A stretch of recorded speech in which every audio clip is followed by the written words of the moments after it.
You're listening to Future Artifacts FM, a bi-monthly podcast and broadcast featuring speculative fiction audio works by artists and writers, produced and presented by Nina Davies, Rebecca Edwards, and Neve Schmidtke on RTM, and also available wherever you get your podcasts.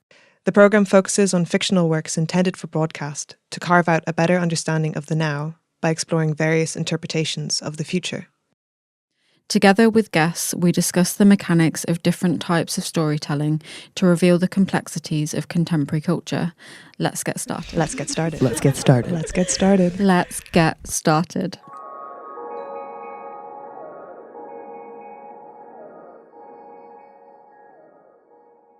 Okay, welcome back to Future Artifacts FM. As per usual, I'm your host, Nina Davies. And Neve Schmidtke, this is episode 23. And if you are a regular listener, you will have probably noticed that we have a new addition to the team, which is Rebecca Edwards, who we've had on the show once before as a guest host. She passed the test, and here she is for the first episode, the first official episode. Yeah, thank you. Thank you so much for having me. I'm really excited to join this wonderful team. This is the start of a new era where we're going to be moving between hosts. So today it's going to be all three of us. Rebecca's about to introduce our lovely guest for today. But you might be hearing Rebecca and Nina, Rebecca and myself, me and Nina, over the next few episodes. Yeah, exactly. And sometimes it will be all three of us. Like today. Yeah, like today. So you never know what you're going to get. So today we're here with Philip Speakman. Welcome, Philip. Thanks. Very excited to be here.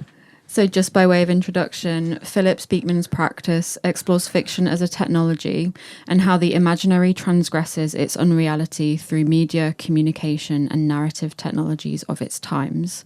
In the last year, he has screened a work at Flat Earth Film Festival in Iceland, delivered a workshop titled A Self-Induced Hallucination at the Letherby Gallery in London, and presented Catabasing, a mixed reality performance for Gossamer Fogg's Alt-R virtual reality studio.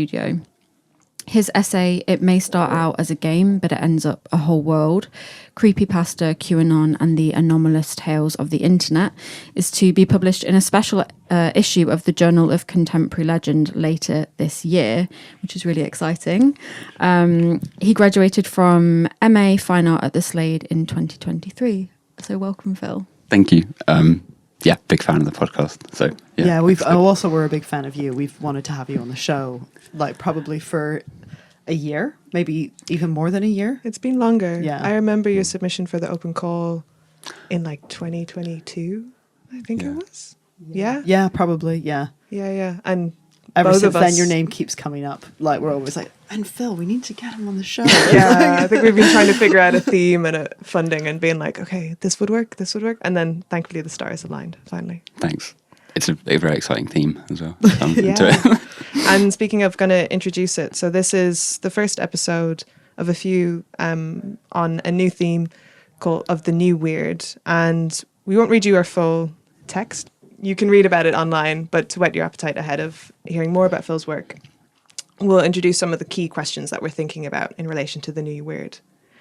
What kinds of anarchy, activism, or being the other might create an emancipatory place to build new worlds from? This includes who gets to make worlds, what kind of worlds they are, and who do they serve. So we'll be exploring this over the course of a few episodes and with different artists. But today we're going to be looking at Philip's new work, Reality Break, which is a 15-minute audio piece. Phil, before we listen to the work, is there anything that you want to say about it, or any sort of way you want to introduce the work for the listeners? Yeah, not massively, except for like maybe just that sort of thing of headphones if you can. There's, I think, we're like how you mentioned, Rebecca, there's some like more delicate bits of sound design and bits that I think probably only come out in headphones. But yeah, apart from that, enjoy, I guess. Yeah, and I guess this is also worth saying that this is also a new work as well of yours, so it's being premiered on the show, which is quite exciting. Yeah. Great. Well, we'll see you back in 15 minutes. Enjoy the work. Bye. Bye.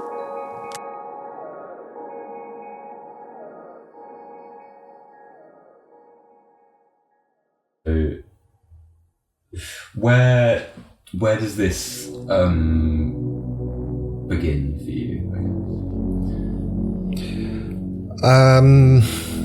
I don't know. Maybe in some ways, like it begins with a feeling that maybe I shouldn't have taken that job. Like, so my name's working Jess. for Facebook. It didn't really. And this started. It was, I think, summer 2020. I was working for Facebook. It was one of the really hot summers we had, which I think maybe lent to the atmosphere. It was a bit too hot to go outside. My name's Rachel. I work as a developer at Facebook. Gatherings had just been allowed in because it was lockdown. So everyone was sort of in this already like heightened weird mood of having not been in public spaces, sharing space. Billy, and I'm a programmer at Facebook now, Meta, programming the kind of the VR element of the metaverse, coming from a history of kind of game design. And I guess it kind of started with the sort of work event that we had, and they took everyone from the London office up to the Lake District. It was the launch of the metaverse, the kind of the Facebook idea of having this sort of virtual reality and augmented reality meeting space, and basically commercial space, a commercialization of reality, you could say. And we got to the point where we were going to soft launch it. So it wasn't going to be announced to the public yet, but we're announcing within the company. We'd gone to this, it was like kind of like a hotel spa. We were going to do kind of team building exercises. Wasn't really that into. We were sort of having drinks and getting ready for this event that was happening the next day. So I mean, our team leader, Danny, was the one who had to give the speech, but we'd all been involved in it from the start. Anyway, the evening rolls around, we're in the conference room. Danny, I think, was very nervous about it. I mean, that was quite a funny thing. It was a little bit lackluster, and when he gets nervous, he's very funny, yeah. We're at the beginning of the next chapter for the internet, and it's the next chapter for our company too. When Facebook started, we mostly typed text on websites. When we got phones with cameras, the internet became more visual and mobile. As connections got faster, video became a richer way to share experiences. We've gone from desktop to web to mobile, from text to photos to video, but this isn't the end of the line. The next platform will be even more immersive, an embodied internet where you're in the experience, not just looking at it. We call this the metaverse, and it will touch every product we build. The defining quality of the metaverse will be a feeling of presence, like you're right there with another person or in another place. Feeling truly present with another person is the ultimate dream of social technology. That is why we are focused on building this.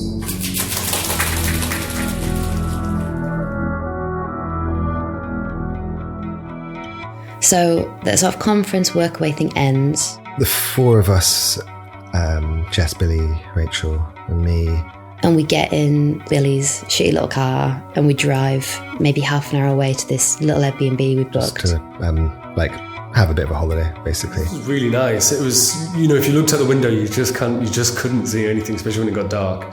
There was no signs of life, as it were. It's just kind of a little rural cottage in the middle of nowhere.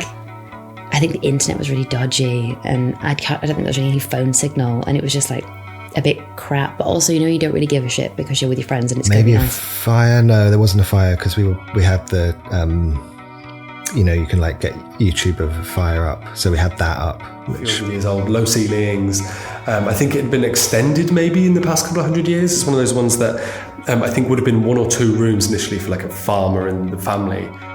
Yeah, and that's obviously where the thing happened.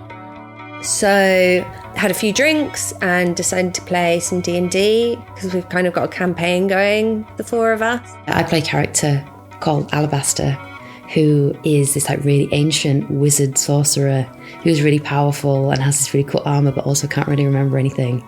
He's getting really confused all the time. And I think Rachel plays Bog or something like that. So my character's name is Mog, and I'm this kind of brutal, kind of orcish creature. And I kind of grew up in the wastelands, so I've got a lot of suspicion and paranoia and a little bit of naivety about the world. But I've teamed up with these other three. Daddy's character is this really mad, like half bird man character. I don't think he was actually that happy about being, but Yeah. I was a sort of birdman type creature. I came from a bird people place, and I was a bureaucrat or something like that. Worked in the court of the king, and got cast out, got banished because I had some issues with the way that place was run. The beak thing, I never really was never really comfortable with having a beak. Billy's obviously Dungeon Master. Yes. So I started the campaign. So on the edge of town, there's like you can get into this tunnel system, which I think Billy, who was DMing, devised this campaign that was, I don't know, consciously or unconsciously about what we had been doing at work, basically. This sort of... So the campaign was, we discover this lair. long, you can kind of smell the kind of the methane and sulfur that's kind of down there. But damp walls where it's the kind of the water, it drains through from the topsoil, but mixes with all the minerals and kind of goes quite thick on the walls, and you just stalagmites, stalactites. And then at the end of the chamber is this big door with these two kind of unlit fires on either side. And I remember this vividly because I was like, we shouldn't burst through because, I don't know, there might be something on the side, we should open it slowly. And we burst in, and there's this really odd scene. I remember Billy being like, there is This mass of kind of figures lurking in the dark almost.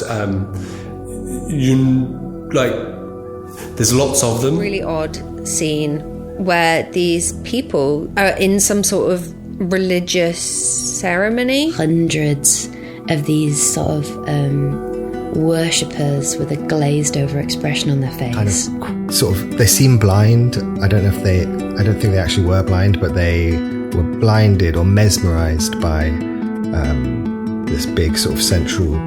It's almost suspended, so it's at this altar, but there's a sense that it's kind of part of the room as well, almost like hanging from Stone or skull or something kind of big and round. And it had put them into that's this kind of shimmering. daze, like people I that kind of were conceive subsumed into a virtual world or of something like slightly ambiguous sense of what it is, conduit, and how it's attached or like to a these mode, people, a medium these for connection but between you them. are aware that they are linked in some way.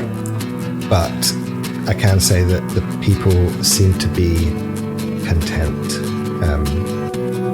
within what we then sort of found out was a kind of collective dream or something, because one of us got touched.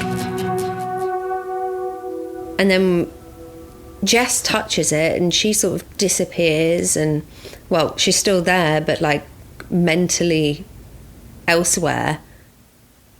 We're like sucked into this other space.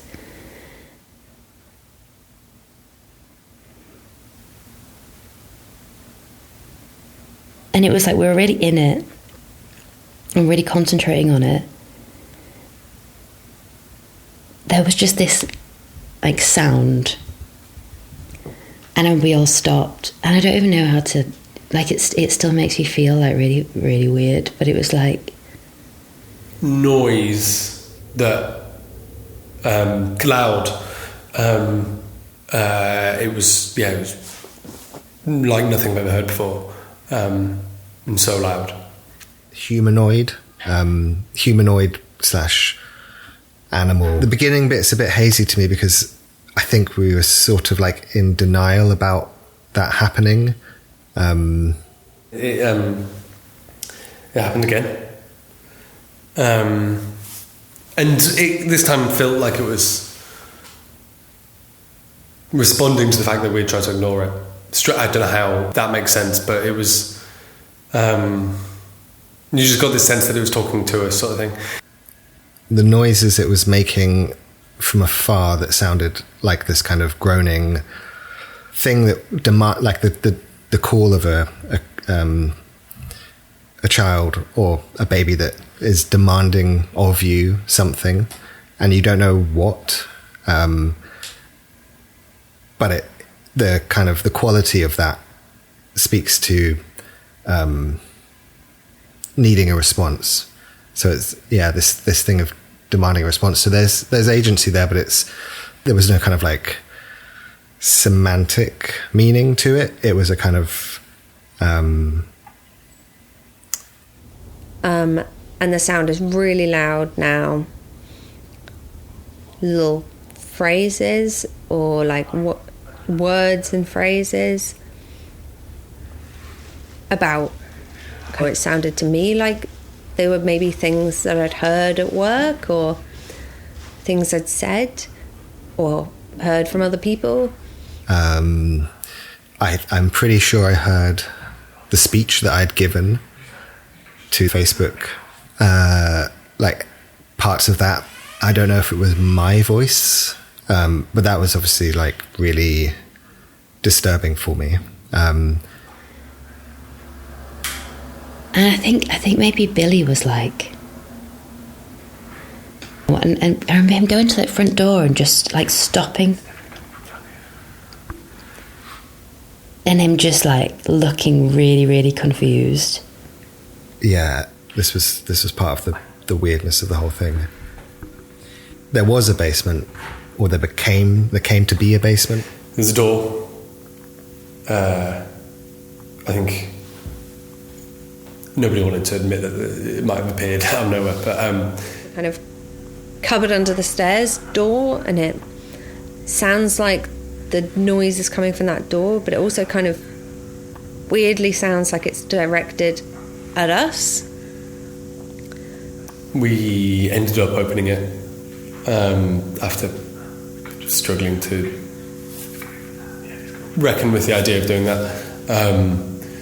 I can't remember who went first or if we all kind of crept down together. I think we stayed at the top of the stairs for a very long time. And so we go down the stairs into the basement, and in the corner is this like slumped humanoid shape-ish. A big bag of organs, but that aren't connected or that don't really resemble the inside of a human body. The way I've been thinking about it, and actually the way it kind of appears to me now, sort of unbidden, on and off through the years, is a kind of like amniotic sac, a kind of something that's been birthed or not yet birthed, something that's kind of growing in a ectopic womb, something like this, but it's transparent. You can see inside, and there's sort of organ-like structures, machinic, so metallic, sort of sinuous. Like, when you take off like the back of a computer and there's like the circuit board and there's like all this like mesh of like wires. Like it looks like a mechanical thing, but it's almost like it's not there. Like it's there, but it's like it's not there. Like when you're like, I don't know, it's almost like holographic or something. I know that sounds mad. Like a shadow or like this flickering mass of light, but it has this kind of like, the flicker gave it the sense that this thing was writhing ever so slightly, and it has almost a discernible shape of a anthropomorphic figure, but I don't know if that's just what something kind of post-rationalised onto it, or came up with afterwards to kind of make sense of it. It was this scaly light that flickered with all these different like images, almost like a TV had been left on, or multiple TVs had been left on. I think Billy touched it. I think he reached out. I think he went to touch it. And it was almost like it just disintegrated, like it just stopped, like it just like turned into nothing. Just kind of going from the memories of it, which are all just memories of feelings. Really, how it felt. It felt like that thing was there for us in the way that it was addressing us with this sound from when we were in the other room. It was horrific and scary. That feeling of somehow that we'd done this was strong. This idea of it being somehow our fault, or it was there for us.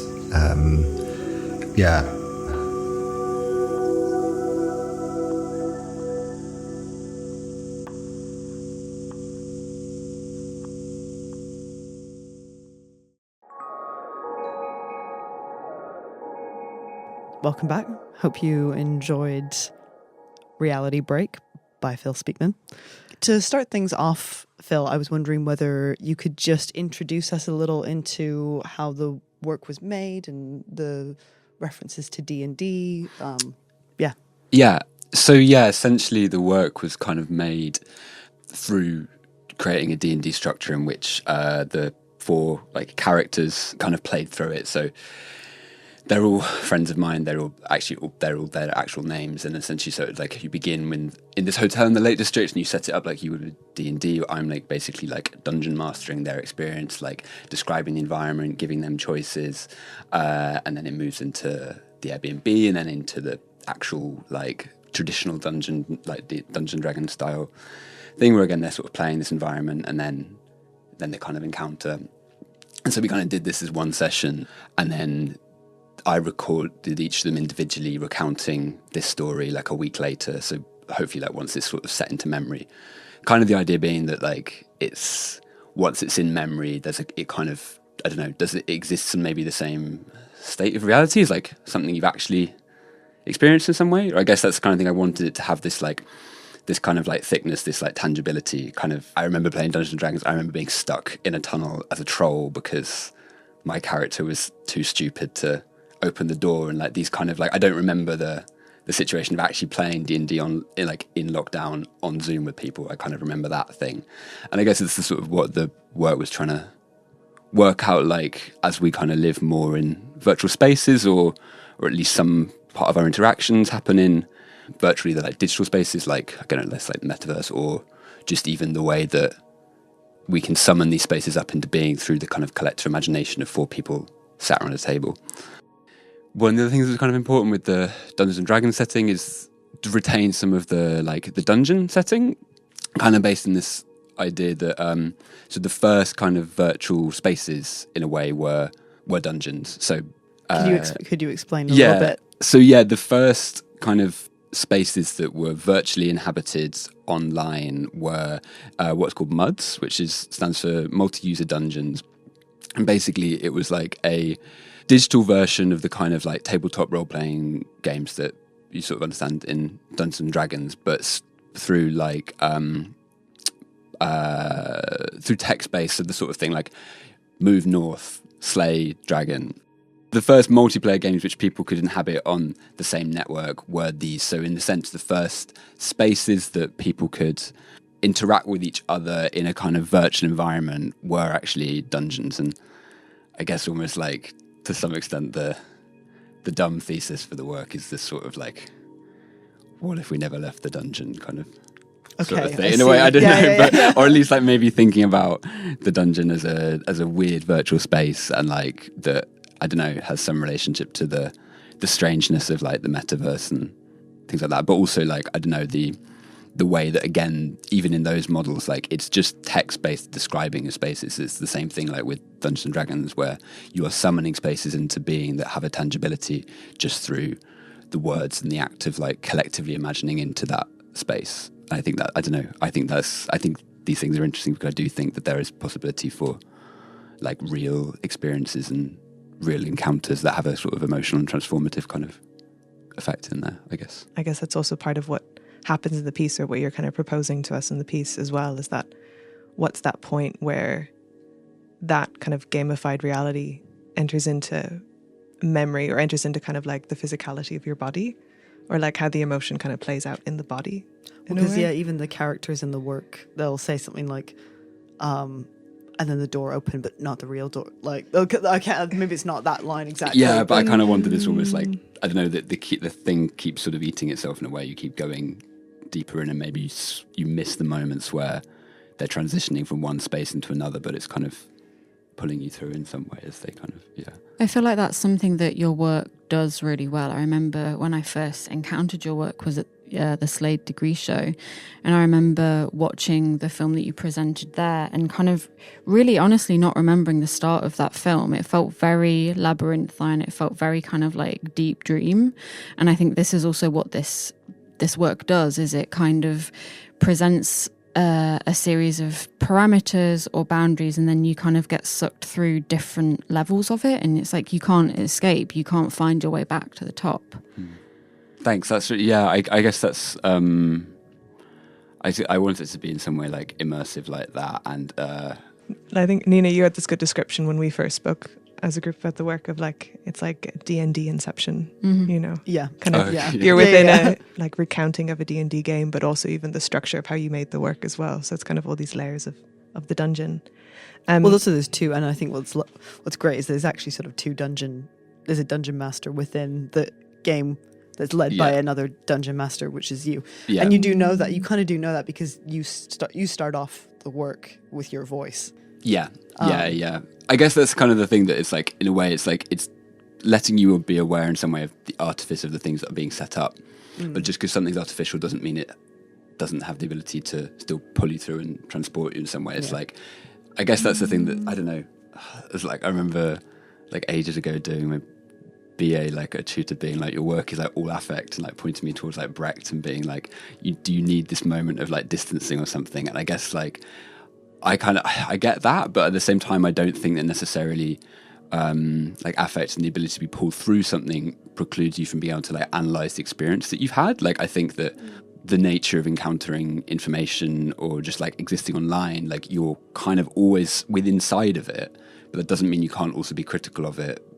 Now that we've kind of revealed, I guess, the D&D inception of the work, that they're your friends, but in this, they're kind of characters within characters. So on the one hand, they're all working in Facebook at the end, kind of during COVID, but they're also these D&D characters. Can you talk a bit about the relevance of them working for Facebook, or sort of why was it important to link Facebook specifically with this D&D world?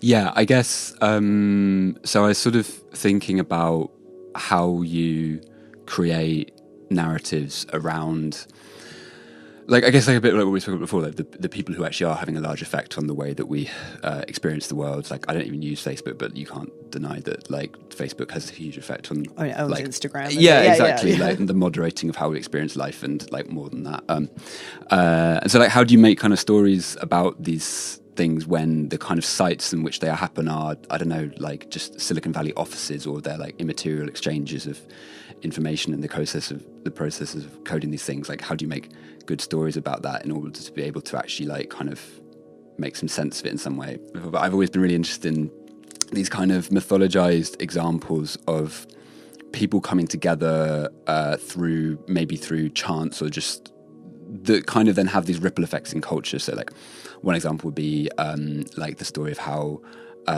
Mary Shelley came up with Frankenstein when her and her husband, Lord Byron, were stuck on the edge of Lake Geneva for 3 days in this villa where there wasn't any like daylight because of this volcanic eruption. Meant that they spent 3 days in night, and they had this competition to write the scariest story they can, and that's supposedly where Frankenstein came from.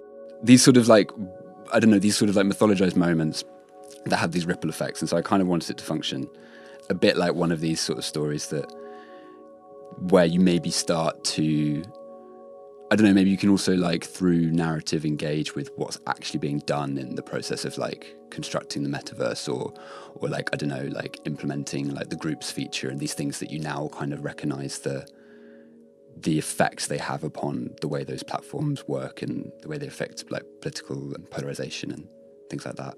I guess looking a little bit more at the sort of Facebook and Meta reference that you're making in the work, I know that there's like also sort of another reason why you specifically used this company, and I was wondering whether you could speak a little bit more about some of your research material that has led to... Yeah, I guess, so the other thing which maybe I hadn't mentioned was this thing that, like, in the way that the metaverse was launched, it kind of happened at the same time as the release of the Facebook files, which was this leak by Frances Haugen, I think that's her name, which was essentially detailing the way that Facebook, better than anybody as well, like it was basically saying how they were aware of all the damaging effects they were having upon society, from enabling genocide in Myanmar to the damaging effects upon young people's mental health through Instagram. But like, not even just that like their tools were being used in these ways, but the way that their changes in the algorithm had made stuff worse. It's not just a case of like, you can't blame the tool, you can blame the people. You in these instances, like, they basically produced evidence to say you can blame them for it because they are incentivizing hate speech, because that's how they've adjusted the algorithm.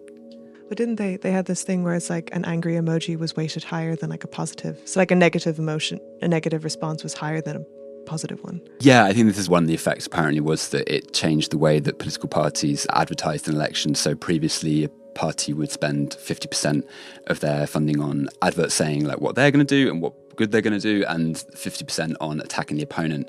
And the algorithm changed it so that they basically realized it was much more effective to spend 90% of your revenue on attack ads. So the whole thing becomes about division and hate. And like, I mean, that's something that we all, do you know what I mean? I think we can all feel the effects of that. So in a way, but then Meta kind of gets released in this like weird state where it doesn't really make sense as a product. I feel like it's sort of, the main response was just like Mark Zuckerberg in this like weird, so it kind of functions as this smoke screen or distracting from it. And within Dungeons and Dragons you have this spell called Permanent Illusion, which basically a high level enough wizard can cast, and it produces an illusory like object or thing or like mirage, which is so perfectly constructed that you can't tell it's there. And I was sort of just an idea, like, what does that mean inside of something that is already, like, inside Dungeons & Dragons, it's already a kind of like this consensual illusion or hallucination that you create. So it's kind of like Frances Haugen maybe brought Facebook into the realm of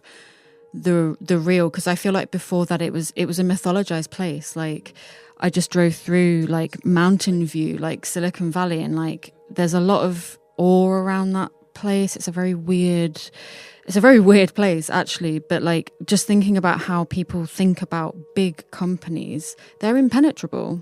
So you mythologize them, and then with people like Frances Haugen coming out and being like, well, actually they're dirtbags and they've done all of this and they stuff. know it's like, it's not this impenetrable, like no one understands how the algorithm works. It's too complex. You can only understand it through the logic of magic. But it's like exactly right. It's like, but just thinking about that, I mean, your work often looks at how fiction informs the real through rumour and superstition that's expressed by collective desires and fears. So in your work, Reality Break, is it the desires and fears of these Facebook characters, or is it those of other platform users that sort of tumble around the idea of fiction and fact? Yeah, I guess, like, I don't know, so I do sort of see there may be like a good fiction or a reason a story takes off is because it crystallizes on some sort of collective desire or some anxiety or fear, and that's why it connects and why it works. And I guess, like, you could, I don't know, whatever the thing is that emerges, you can sort of take as some sort of embodiment of these things, but maybe it's also to do with the way that we all use it, and the sense that in as having social media profiles, but also just like navigating the net, where you're aware that companies are collecting these data points on you.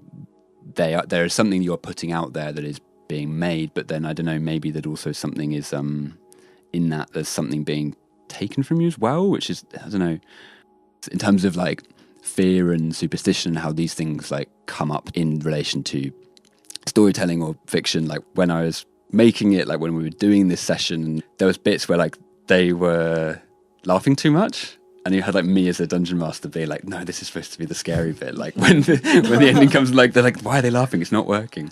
But then when it came to them each recounting it, they all managed to unsettle themselves in the act of retelling it. it's almost that like when they were telling the story, when they get to the bit where this something happens, it managed to freak themselves out a bit, and almost like this thing of like by telling the story was almost like summoning that thing back up, even when like something exists in a imagined virtual space of fiction.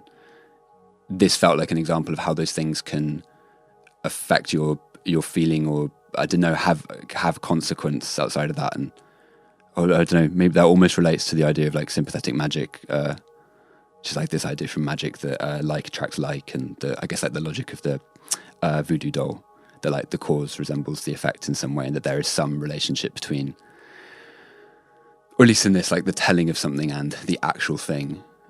You mentioned in a talk you'd done before about whether our sort of stories are playing out through us rather than we play out the stories. Like, I guess that like stories and fiction have their own agency that they use on us rather than we use in creating these stories. There's a kind of version of that that Mark Fisher calls hyperfiction, which is like these stories that under the right conditions start to like run away with themselves. And he talks about that in these instances, like you have an escape of agency from the author or the people telling it. It's almost like there's this animistic quality of the story starting to work by its own accord. And a good example actually is sort of I don't know.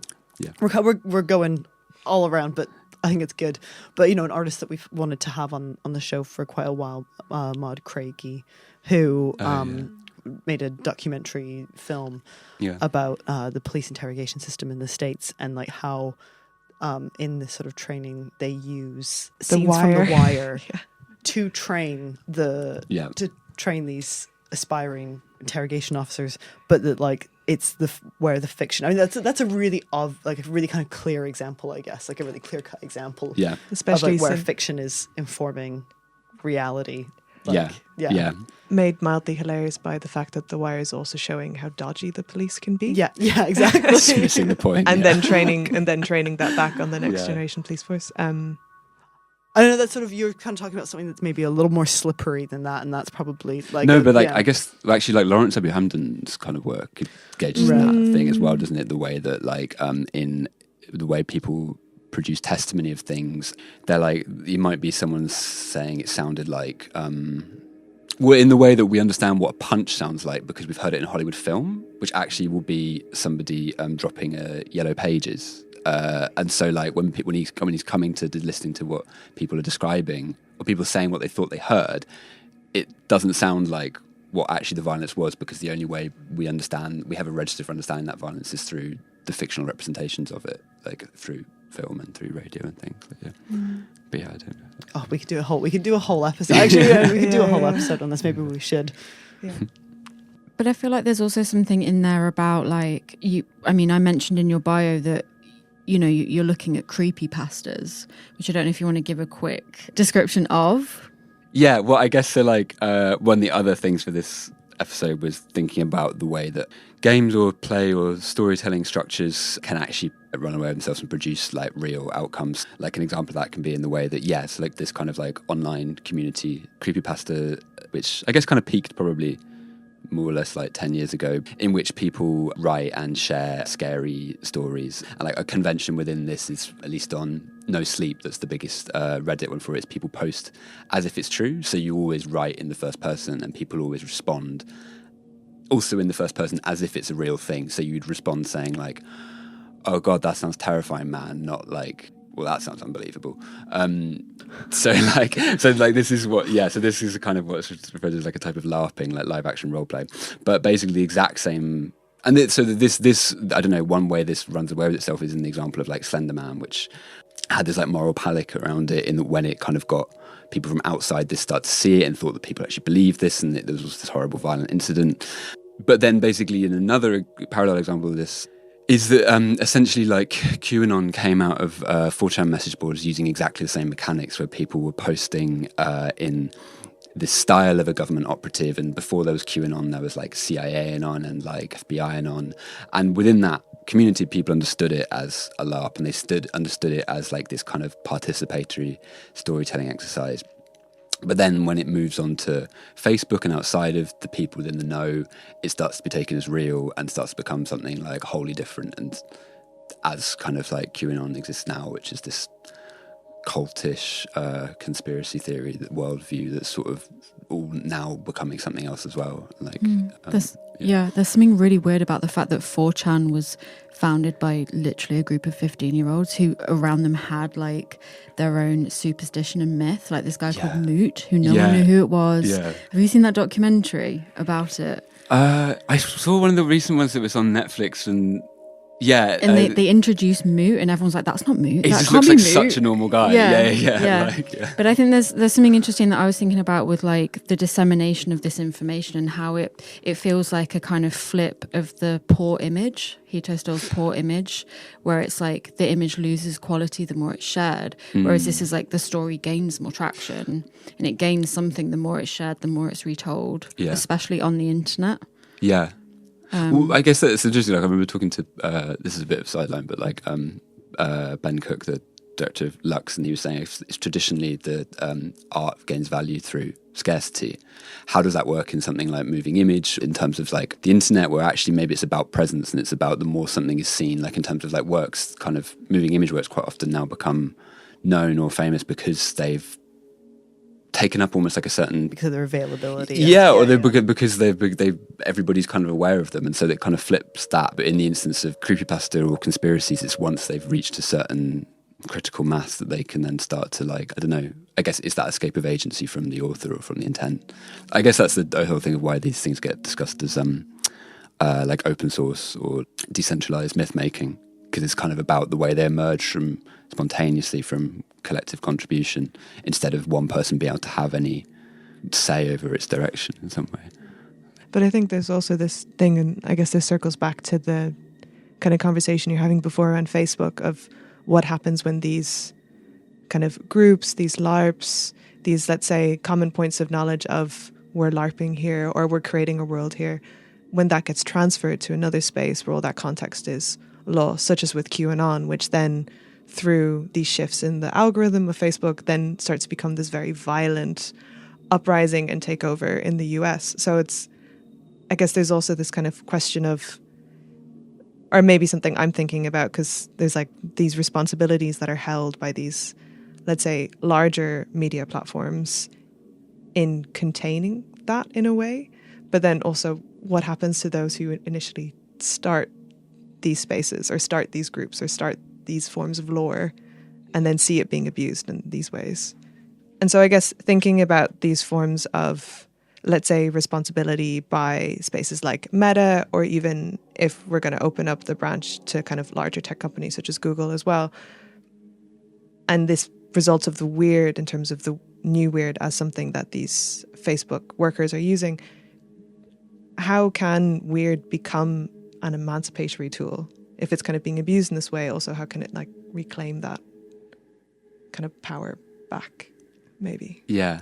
The thing for me is maybe we have used analogies like from the supernatural things to describe like things like capital for a long time. Like Marx writes about the vampirism of capital, the invisible hand of the market. Like that's a weird metaphor, but like central to understand, like trying to communicate how that works and things. And I guess like for me, maybe the weird can function in a way as a way to find analogy or deal with complexity or the nuance of something like how social media or how networked life changes us in a way that, like, so if magical realists like Gabriel Garcia Marquez or Ben Okri, these people writing in formerly colonized countries, like eschewed realism and used magical realism in order to better articulate the kind of absurdities and contradictions of like life in those places, then maybe like the weird offers a way to talk about maybe contemporary kind of complexities. Like I don't know, like do you know the novel The City in the City by China Maeville? Well, I've heard of it, but isn't it like two separate cities existing? Yeah, in it's one? this detective novel set in two cities that occupy the same space, and they have this kind of way of not acknowledging each other. So if you see somebody, you can't acknowledge it, and they have to, and it's sort of like this. I mean, in some ways you can think of that, and it has this some relationship to like the Palestine-Israel thing, but I think maybe it's more useful for thinking about, I don't know, the way that we are constantly interconnected. If that's like, I don't know, to live in a Western society, you are aware that our society exists because of cheap labor in the global south and these things, that they're like the entanglement that we face, or like to have a social media profile or to use the internet is to exist both physically but also in this other digital space. And like maybe like weird fiction offers analogies for understanding those things in a way that is more apposite than traditional realism or the more historicized modes of the supernatural, like the Gothic or the ghost story. It kind of escapes some of those trappings in a way. Like, I guess even within the world that we would understand as well, offering those moments of realization for how strange, how weird this is. That, for example, we don't know the quality of life of the person who's made the clothing that we wear every day, for example. But drawing attention to those kind of links and forms too. Yeah. Yeah, I think around this idea of the new weird is also what you're kind of talking about as being the anomalous. So this kind of idea of something being maybe more free to move away from traditional ideas of the Gothic, which is what you were just saying. But yeah, maybe we could kind of look at how the anomalous figures into the new weird as well. How are they different, separate, similar? Because I think there's something quite interesting there at that point of tension between them. Yeah, I mean, I think you could say that those things are roughly analogous, but I don't know, maybe I was sort of ended up using this term, the anomalous, maybe because it escapes some of the, I don't know, the like unfortunate Lovecraftian associations, but also like, I guess of weird, of the traditional weird, yeah. These kind of like the weird tales of the early 20th century, and but I get also like for me the anomalous, or describe it like, so I kind of was looking at this in terms of Deleuze and Guattari, who talk about the anomalous not as denoting a specific set of categories, but more as a phenomenon. And they talk about it as like a phenomenon of bordering, and that it doesn't have characteristics, it only has effects. And the anomalous effect is to do with that which like breaks boundaries or like cuts through and has like a transformative effect. And I guess like the weird does do that in a way that maybe like, for me, the weird has some relation to outsideness or exteriority, or or which precipitates the breaking of what you thought were the fixed rules in some way. And but like so like maybe one example of that is this sort of thing about like in the instances of like creepypasta or QAnon, where you could maybe describe these as like anomalous tales that through contact with them they have a transforming effect on those who come into contact, but also they transform through their sharing and through their telling and things, and it becomes a kind of like vector for transformation through these fictional kind of quantities in some way. Which goes back to what you were saying before, Nina, how kind of we're living through the story the story is living through we're us. living through the story rather than the story living through us. Is kind of inversing the relationship you typically expect. Yeah, with fiction. Yeah, I kind of like I think that's what that I don't know if it's just a romantic idea that I am into, this idea that sometimes we're not telling the stories, but the stories are working through us in some way. Like there's some reversal of agency or an agency in something like a piece of fiction that you would usually think of as in some way inanimate or not being able to possess of agency. I think there's also something about, I guess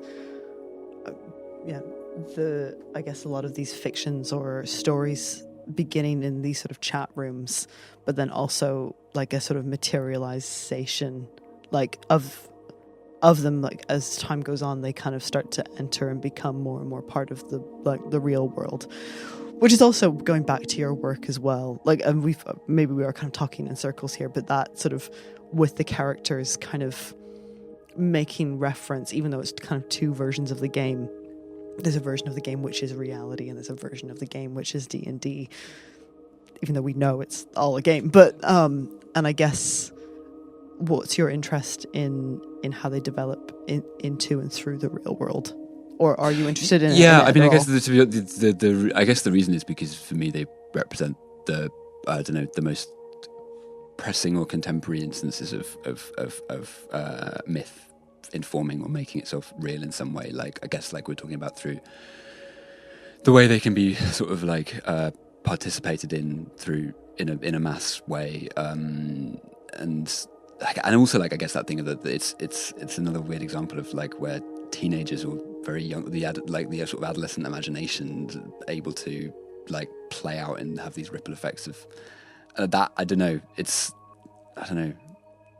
something to do with like the wildness of that.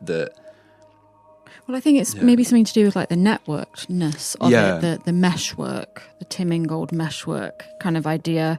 Or maybe, I think, in the pre-chat we were talking about this new book by Yuval Harari called Nexus, which is really looking at the way that AI is kind of hacking the system of human civilization. So by making stories, generating stories, they're kind of becoming part of the future, which is exactly what we've kind of been saying, is like this inversing of the story telling us, or we're telling the story.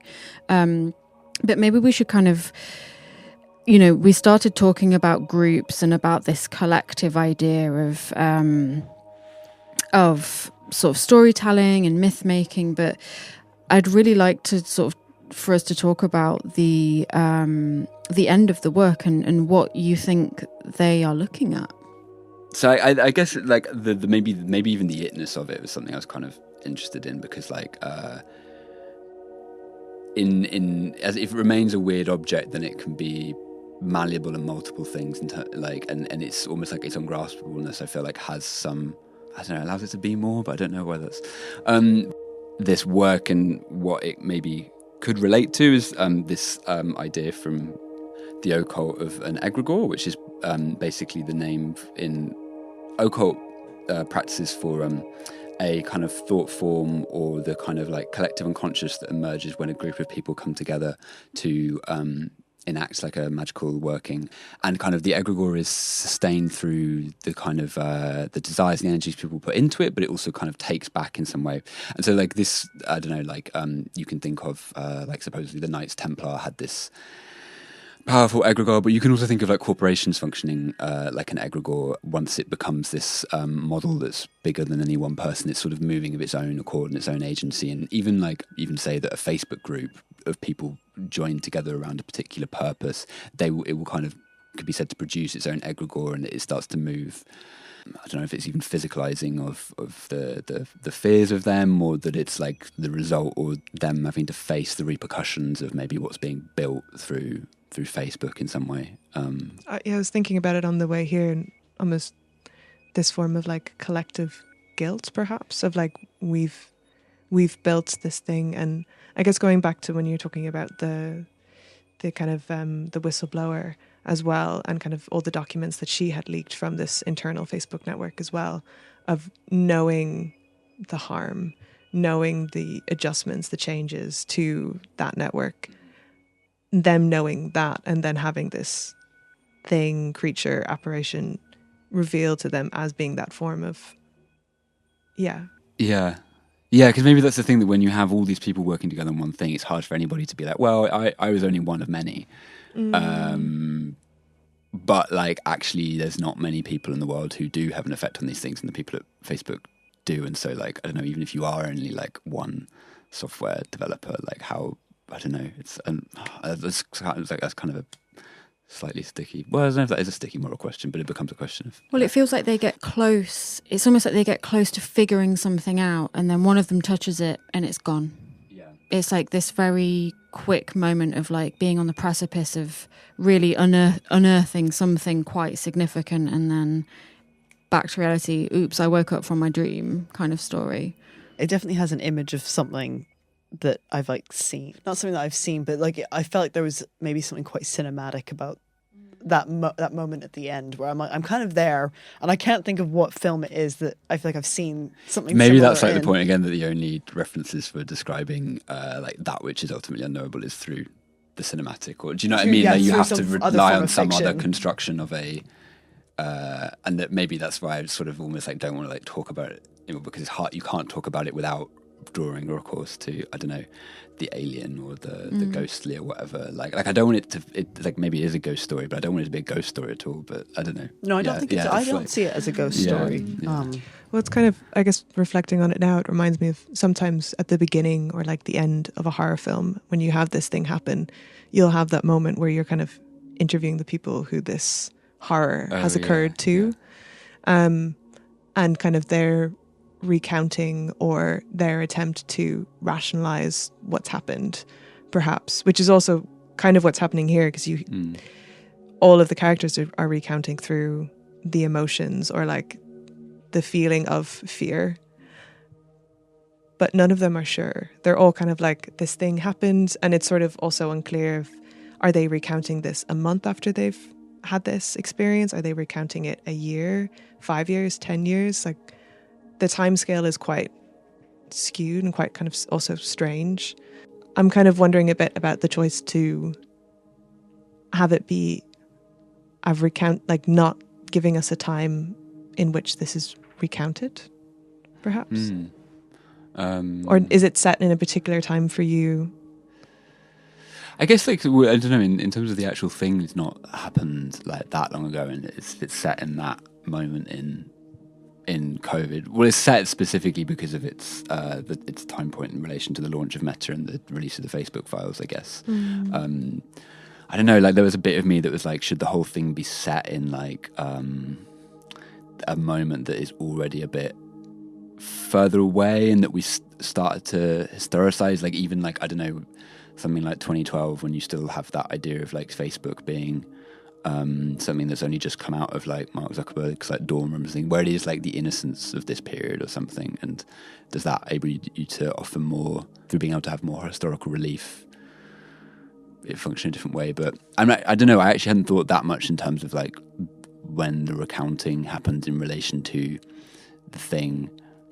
Partially just maybe because of also like initially I was like, I think this is going to be hard to get down to 15 minutes, because I was like, especially if it's like, well, because there's no reflection on it as well in the work. It's almost like they're just doing the event. There's no like really any space for them to like rationalize it or go into it, and maybe that's also a thing which I think is kind of, I don't know if that's characteristic of like weird fiction, that there's not even the attempt is impossible in some way. But then I don't know. Yeah. But I think that's what really works about the piece as well, is that you don't attempt to, we're given like a time about when this event happened, but we're not given anything else.